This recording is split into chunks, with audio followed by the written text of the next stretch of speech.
pembahasan kali ini kita akan membahas terkait klasifikasi makhluk hidup, Nu. Emang lu tahu kok apa itu klasifikasi makhluk hidup? Nah itu karena gua nggak tahu, makanya kita udah undang nih temen kita yang emang lebih paham nih tentang klasifikasi makhluk hidup itu. Emang lu tahu itu siapa kok? Langsung kita sambut aja kali ya. Oke, mari kita sambut Dina dan Rasya. Udah ada nih orangnya, kita suruh mereka kenalan dulu kali ya guys. Silakan Dina sama Rasya. Oke, hai guys, nama aku Dina Rahman, bisa kalian panggil Dina, dan aku dari kelas 10-9. Oke, aku Rasyad Abidin Sujanto, bisa dipanggil Rasyad, dan aku juga dari 10 juga. Jadi kita sekelas guys. Nah karena udah masuk ke pembahasan nih, kita lanjut aja kali ya, Nu. Nah, tapi sebelum itu aku mau nanya sama lu dulu nih. Tujuan kita ada pertemuan kali itu buat apa? Bahas apa sih? Nah untuk tujuan kali ini tuh biar kita lebih paham nih terkait dasar klasifikasi, manfaat, sama tujuan-tujuan yang lainnya gitu guys. Nah mungkin kita bisa dibantu dengan Dina sama Rasya juga. Dina, sebenarnya apa sih atau mungkin Rasya sebenarnya apa sih definisi klasifikasi makhluk hidup itu?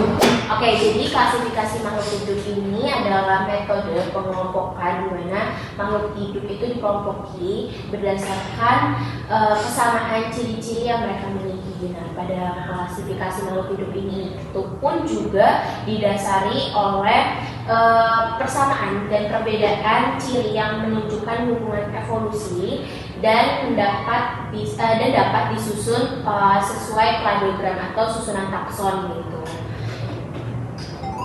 Selanjutnya aku mau nanya nih terkait sebenarnya apa sih dari tujuan klasifikasi makhluk hidup itu? Oke, jadi itu tujuan klasifikasi makhluk hidup ini itu untuk mempermudah mengenali, membandingkan dan mempelajari keanekaragaman makhluk hidup yang ada. Nah, dengan tujuan ini tuh juga ada tingkatan-tingkatannya ya, Syed ya. Jadi ada apa aja tuh, ada kingdom, phylum, ada kelas, ordo, family, genus, spesies. Itu mungkin bisa dijelasin oleh Rasya di dalamnya. Oke, jadi yang pertama itu ada kingdom. Nah, kingdom ini adalah pembagian klasifikasi yang paling mendasar. Nah, itu seperti hewan, tumbuhan, bakteri, dan sebagainya. Nah, di bawahnya kingdom itu ada phylum.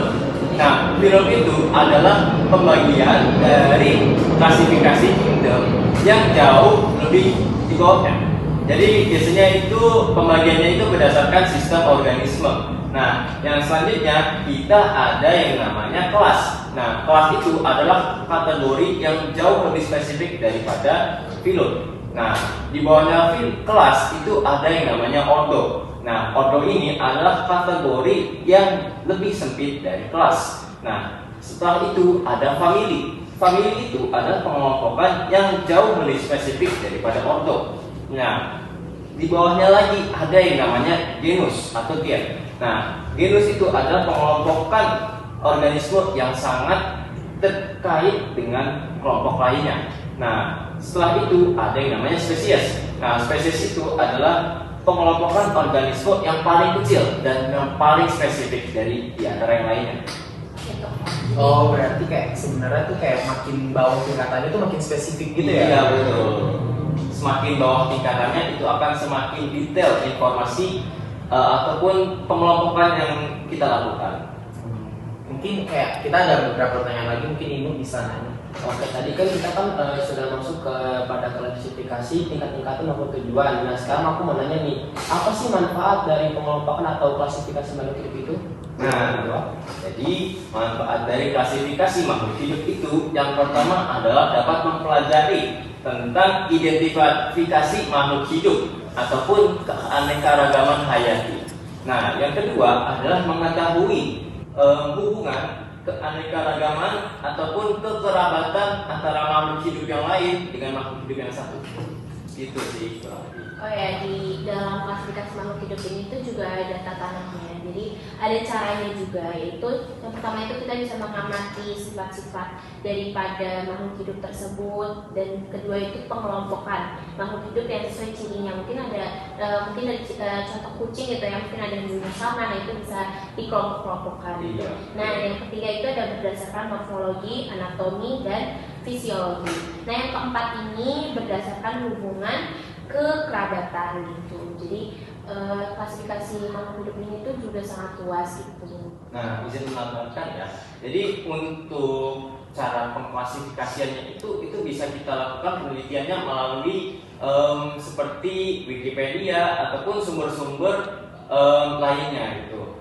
Jadi kesimpulan dari klasifikasi makhluk hidup yang telah dijelaskan oleh Dinar dan Rasyad adalah bagaimana pengelompokan makhluk hidup sesuai ciri-ciri dan kesamaan yang mereka miliki. Mungkin juga ciri-ciri dan ciri-ciri fisik, ciri-ciri genetik, atau mungkin bahkan dari ciri-ciri perilaku juga ya Syed ya. Iya. Nah, karena nggak ada pertanyaan lagi nih, dan kita rasa udah cukup, dan Ya. semoga kalian cukup memahami apa yang disampaikan dengan Dinar dan Rasyad, dan terima kasih juga nih untuk Dinar dan Rasyad udah bantu kita nih. Mungkin sebelum kita tutup video ini, Rasyad dan Dinar bisa ikut Slogannya kita nyanyi, yang slogan beribunya. Iya. Beribu ya, slogan. Oke. Slogannya itu Kasih tahu dong. belajar seluruh pengetahuan untuk masa depan. Oke, bisa ya guys. 1, 2, 3. Belajar seluruh pengetahuan untuk masa depan. Oke, semua yang telah nonton, terima kasih banyak. Bye. Assalamualaikum warahmatullahi wabarakatuh.